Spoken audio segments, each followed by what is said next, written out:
किराएदार बेटा। उठ जा नालायक, सुबह के 8 बजने को है। तुझे एग्जाम नहीं देना क्या? थोड़ी देर और सोने दीजिए ना पापा। तू उठता या फिर मैं तेरे ऊपर पानी फेंकूं? रोज गधों की तरह सोता रहता है, पेपर की कोई टेंशन ही नहीं है। और एक हमारा समय था जब हम पेपर में फेल होने के डर से रात भर पढ़ा करते थे, सो ही नहीं पाते थे। तो क्या अब आप उसका बदला मुझसे लेंगे? मैं 15 मिनट बाद उठ जाऊंगा, आप प्लीज जाइए, मुझे डिस्टर्ब मत कीजिए। इतना कहकर रौनक रजाई ढककर फिर से सो जाता है। तू ऐसा नहीं मानेगा, रुक मैं अभी पानी लेकर आता हूं। बस फिर क्या था, इतना कहकर वो भागते हुए बाथरूम में जाते हैं और पानी की एक बड़ी सी बाल्टी लाकर रौनक के ऊपर फेंक देते हैं। पानी पड़ते ही रौनक झट से उठ जाता है। ये आपने क्या किया पापा? अब तो उठेगा नहीं तो यही करना पड़ेगा ना। वैसे थैंक्स डैड, आपके कारण ना अब मुझे नहाने की भी जरूरत नहीं पड़ेगी। चलिए अब आप माँ से बोलकर मेरे कपड़े निकलवा दीजिए, तब तक मैं ब्रश कर लेता हूँ। वैसे कल ना आप एक काम और करना, नहलाने के साथ साथ मुझे ब्रश भी करवा देना। ये ब्रश करने में ना मुझे बहुत आलस आता है। रौनक की बातों से अरविंद का मुंह खुला का खुला रह जाता है। वो अपनी पत्नी कमला के पास जाता है और रौनक की हरकतों के बारे में बताता है, जिसे सुन उसकी पत्नी हंसने लगती है। तुम अपने बेटे को समझाने के बजाय हंस रही हो। रौनक बच्चा है, धीरे धीरे सुधर जाएगा, आप क्यों उसके पीछे पड़े रहते हो? अभी नहीं सुधरेगा तो कब सुधरेगा? 10वीं क्लास में है रौनक, वो अब कोई बच्चा नहीं रहा। अरविंद की इतना बोलते ही वहां रौनक भी आ जाता है। क्या डैड, मैंने आपको एक काम दिया था, वो भी नहीं हुआ आपसे। अरे क्या हुआ बेटा? माँ, मैंने डैड से बोला था कि वो आपको बोलकर मेरे स्कूल की यूनिफॉर्म निकाल दे, लेकिन मेरे पीछे पड़ने के अलावा इनसे एक काम ढंग से नहीं होता। देख रही हो कमला, देख रही हो अपने लाडले को? अरे आप चुप रहिए जी। चलो बेटा, मैं तुम्हें कपड़े निकाल कर दे देती हूँ। बस ऐसे ही साल पर साल बीतते जाते हैं, लेकिन रौनक के रवैये में कोई बदलाव नहीं आता। वो पहले से भी ज्यादा आलसी और पूरी तरह अपने माता पिता पर निर्भर हो जाता है।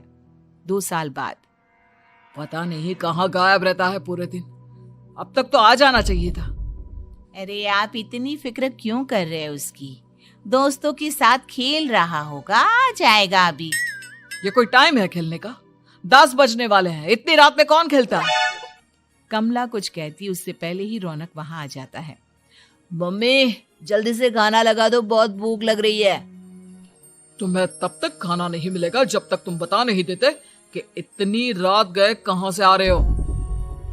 ओ प्लीज डैड, अब आप एसी पे प्रद्युमन बनकर मेरे सर पर बंदूक लेकर मत बैठ जाना। अपनी फालतू की बकवास बंद कर और बता कहां से आ रहा है। माँ अब समझाइए ना डैड को। बता देना बेटा, इनको भी तसल्ली हो जाएगी। आप बोल रही हैं तो बता देता हूँ, मैं दोस्तों के साथ मूवी देखने गया था, इसलिए देर हो गई। तो इन सब चीजों में मेरे पैसे उड़ाता है। कभी 1 रुपया कमाने के बारे में सोचा है तूने? जब देखो हवा की तरह पैसे उड़ाता रहता है। माँ अब आप इन्हें चुप करा दीजिए, वरना ना मुझे गुस्सा आ जाएगा। अच्छा क्या कर लेगा? बता ना क्या कर लेगा तू? वैसे बात तो ठीक ही है, मैं कर ही क्या सकता हूँ। पैसे तो फिर भी मैं आपसे ही मांगूंगा ना। चलिए अब ये सब बात छोड़िए और मम्मी मेरे लिए खाना लगा दीजिए। अभी लगा देती हूँ बेटा। मैं बता रहा हूँ कमला, एक दिन ये ऐसे ही बिगड़ जाएगा। ओफो, आप क्यों इतना पीछे पड़े रहते हो मेरे बच्चे के? बात की बाद में देखेंगे, अभी आप शांति से उसे खाना खाने देंगे। अगले दिन डैडी मुझे 10,000 रुपए चाहिए। हाँ? अब इतने पैसे क्यों चाहिए तुझे? डैड आप बिना सवाल किए कभी पैसे नहीं दे सकते क्या? जब तक तू बताएगा नहीं तुझे पैसे भी नहीं मिलेंगे। अरे अब आप अपने बेटे को पैसे भी नहीं दे सकते? नालायक, तेरी उम्र के लोग नौकरी करते हैं और एक तू है जो नौकरी करने का नाम ही नहीं लेता कभी। आप लोगों के होते हुए भला मैं नौकरी क्यों करूं? अरे हम कब तक पैसे देंगे तुझे? तुझे भी तो अपने पैरों पर खड़ा होना होगा ना। कौन सा उधार के पैरों पर खड़ा हूं? अपने ही तो पैरों पर खड़ा हूं मैं। इसी तरह रौनक दिन प्रतिदिन लापरवाह होता जाता है। उसकी लापरवाही को देखते हुए अरविंद और कमला अपने बेटे की शादी कराने का फैसला लेते हैं और 1 महीने के अंदर अंदर ही रौनक की शादी मेघा नाम की लड़की से करा देते हैं। शादी के कुछ दिन बाद, रौनक, मुझे एक अच्छी सी साड़ी चाहिए, आप ला दोगे ना? हाँ, क्यों नहीं। कितने तक की आती है साड़ी? यही करीब 5,000 तक की। तुम चिंता मत करो, मैं आज ही डैडी से पैसे मांगकर तुम्हारे लिए साड़ी ले आऊंगा। आप कब तक ऐसे ही अपने पापा से पैसे मांगते रहेंगी? कोई अच्छी सी नौकरी क्यों नहीं कर लेते आप? अरे डैड के होते हुए मुझे नौकरी करने की जरूरत ही क्या है? पर आप ऐसे कब तक उनसे पैसे मांगते रहेंगे? कुछ आपको अपने दम पर भी तो करना होगा ना। अब तुम भी बाकी लोगों की तरह मुझे ज्ञान देना शुरू मत कर देना। साड़ी चाहिए ना तुम्हें, मिल जाएगी बस। इतना कहकर रौनक अपने पिता से पैसे मांगने चला जाता है। डैडी, मुझे 5,000 रुपया चाहिए। अब 5,000 क्यों चाहिए तुझे? वो मेघा को साड़ी चाहिए थी। अरविंद आगे बिना कुछ कहे चुपचाप उसे पैसे निकाल कर दे देता है। कुछ दिन बाद, तुम्हें नहीं लगता कमला, रौनक हम पर पहले से भी ज्यादा डिपेंड हो गया है? मुझे तो अब उसके भविष्य की चिंता होने लगी है। कल को हमें कुछ हो गया तो वो क्या करेगा? काश तुमने पहले ये सोच लिया होता तो आज हमारा बेटा इतना लापरवाह नहीं होता। तब मुझे कहाँ पता था कि मेरा लाड प्यार उसे इतना बिगाड़ देगा कि वो इस हद तक लापरवाह बन जाएगा। कोई बात नहीं, अभी भी देर नहीं हुई। मुझे पता है उसे कैसे सुधारा जा सकता है। कैसे? अरविंद कुछ कहता उससे पहले रौनक वहां आ जाता है और पैसों के लिए हाथ फैलाने लगता है। डैड, मैं और मेघा बाहर घूमने जाना चाहते हैं। अरे वाह, ये आज सूरज कहाँ से निकला है? Dad please. अच्छा चलो अब मुद्दे की बात करो। मुझे अब 25,000 चाहिए। अब तुम्हें 1 रुपया भी नहीं मिलने वाला। अगर तुम्हें पैसों की इतनी ही जरूरत है तो कोई ढंग की नौकरी कर लो। मम्मी, आप कुछ कहिए ना डैड को। बेटा, वो गलत क्या बोल रहे हैं? ये सब हम तेरे भले के लिए ही तो कर रहे हैं। मम्मा, मैंने बताया ना आपको, मुझे नहीं करनी कोई जॉब वॉब। तो ठीक है, निकल जाओ हमारे घर से। तुम्हारे जैसे लोगों के लिए मैंने ये घर खड़ा नहीं किया है। जितना ये घर आपका है ना, उतना ही मेरा भी है। मैं कहीं नहीं जाने वाला। जाना तो पड़ेगा ही तुझे, क्योंकि अब मैं तेरा कोई भी खर्चा नहीं उठाने वाला। ठीक है, मत उठाइए मेरा खर्चा, मैं अपने दम पर भी जी सकता हूँ। तो बेशर्मों की तरह अब तक यहाँ क्यों खड़ा है? अपना सामान ले और निकल जाए यहाँ से। रौनक पैर पटकते हुए वहां से चला जाता है। घर से निकालना जरूरी है क्या उसे? बिना पैसों के कौन रखेगा उसे किराए पर? अगर उसका भविष्य सुधारना है तो हमें अपने दिल पर पत्थर रखकर ये कदम उठाना ही होगा। दोनों बात कर रहे होते हैं कि रौनक अपनी पत्नी के साथ एक बड़ा सा बैग लेकर घर से निकल जाता है, लेकिन घर से बाहर उसे कोई भी मुफ्त में अपने घर किराए पर नहीं रखता।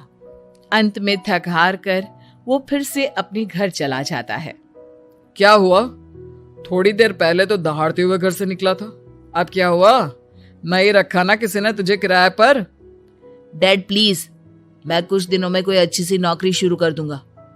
आप तब तक तो हमें रख लीजिए प्लीज। सुबह से रात हो चुकी है लेकिन कोई हमें रखने को राजी नहीं है। अब आप ही बताइए, इतनी रात को मैं मेघा को लेकर कहाँ जाऊंगा? ठीक है, बहू की वजह से मैं तुझे घर पर रख रहा हूँ, लेकिन तू इस घर में एक बेटे की नहीं बल्कि एक किराएदार की हैसियत से रहेगा। 3 महीने हैं तेरे पास। इन 3 महीनों के अंदर अंदर मुझे तेरी पहली तनख्वाह हाथ में चाहिए, समझ गया? पक्का डैड, इन 3 महीनों के अंदर अंदर तो कोई बढ़िया सी नौकरी ढूंढ ही लूंगा मैं। ऐसे ही धीरे धीरे समय बीतने लगता है और अरविंद के दिए 3 महीनों में से 2 महीने बीत चुके होते हैं। पापा जी ने हमें 3 महीने दिए थे, जिसमें से 2 महीने तो बीत चुके हैं। अब ये आखिरी महीना बचा है। अरे तुम चिंता मत करो, आज मेरा ना 2 जगह इंटरव्यू है, दोनों में से कहीं ना कहीं तो जॉब लग ही जाएगी। अच्छा, all the best. Raunak interview के लिए निकल जाता है, जिसके बाद शाम में रौनक घर आता है। कैसा गया इंटरव्यू? आपकी नौकरी लगी या नहीं? अरे पहले सांस तो ले लेने दो अच्छे से। बताइए ना, मुझसे तो जरा भी इंतजार नहीं हो रहा है। वो दरअसल बात यह है कि मेरी नौकरी तो लग चुकी है, लेकिन पैसे बहुत कम है। कितने पैसे हैं? 15,000। इतने में अरविंद और कमला मिठाई का डिब्बा लेकर आ जाते हैं। बधाई हो बेटा। हम जानते थे तेरी जॉब जरूर लगेगी। लेकिन मेरी सैलरी बहुत कम है मम्मा। कम है तो क्या हुआ, धीरे धीरे बढ़ जाएगी। हाँ बेटा, हम तो बस चाहते थे कि तू अपने पैरों पर खड़ा हो जाए। मतलब अब आप मुझे घर से नहीं निकालेंगे? नहीं, ये सब हमने तुझे जिम्मेदार इंसान बनाने के लिए किया था। Thank you mummy papa. अगर आप दोनों ऐसा नहीं करते तो मुझे कभी अपनी जिम्मेदारियों का एहसास तक नहीं होता। आज आपने मुझे सिखा दिया कि इंसान का अपने पैरों पर खड़ा होना भी जरूरी होता है। इतना कहकर रौनक झट से अपने माता पिता के गले लग जाता है और अपनी कमाई की पहली तनख्वाह वो अपने माता पिता के हाथ में सौंपता है। इस तरह रौनक एक गैर जिम्मेदार व्यक्ति से एक जिम्मेदार व्यक्ति बन जाता है।